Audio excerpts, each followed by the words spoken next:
میری طرف سے تمام بہن بھائیوں کو سلام۔ خداوند کی سلامتی آپ سب پر رہے۔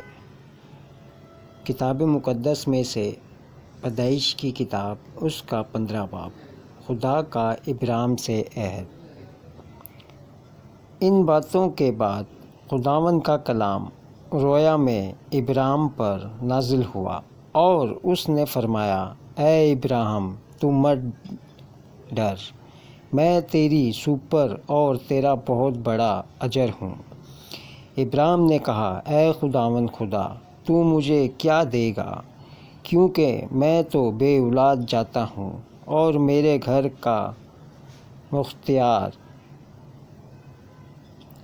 دمشقی الیعزر ہے۔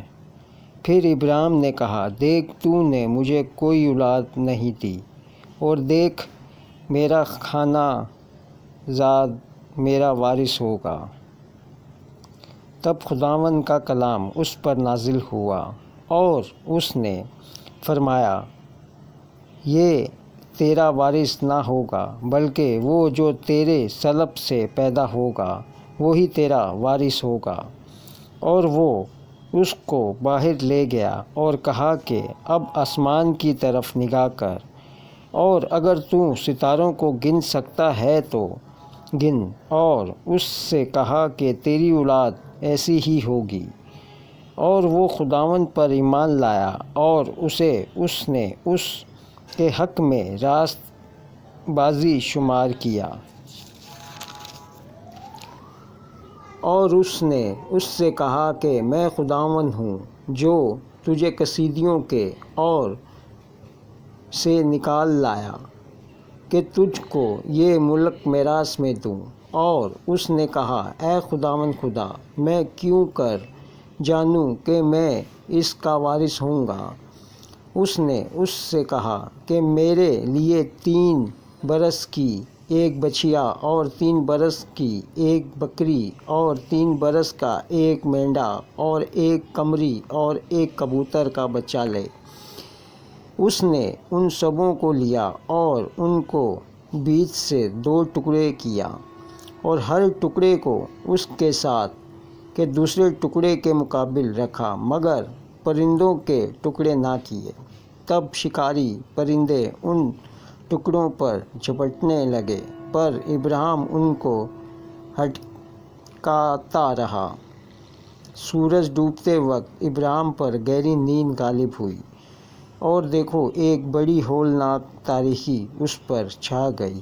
اور اس نے ابراہیم سے کہا، یقین جان کہ تیری نسل کے لوگ ایسے ملک میں جو ان کا نہیں پردیسی ہوں گے، اور وہاں کے لوگوں کی غلامی کریں گے، اور وہ 400 برس تک ان کو دکھ دیں گے۔ لیکن میں اس قوم کی عدالت کروں گا جس کی وہ غلامی کریں گے، اور بعد میں وہ بڑی دولت لے کر وہاں سے نکل آئیں گے، اور تو صحیح سلامت اپنے باپ دادا سے جا ملے گا، اور نہایت پیری میں دفن ہوگا، اور وہ 4تھی پشت میں یہاں لوٹ آئیں گے، کیونکہ اموریوں کے گناہ اب تک پورے نہیں ہوئے۔ اور جب سورج ڈوبا اور اندھیرا چھا گیا تو ایک تنور جس میں سے دھواں اٹھتا تھا دکھائی دیا، اور ایک جلتی مشعل ان ٹکڑوں کے بیچ میں سے ہو کر گزری۔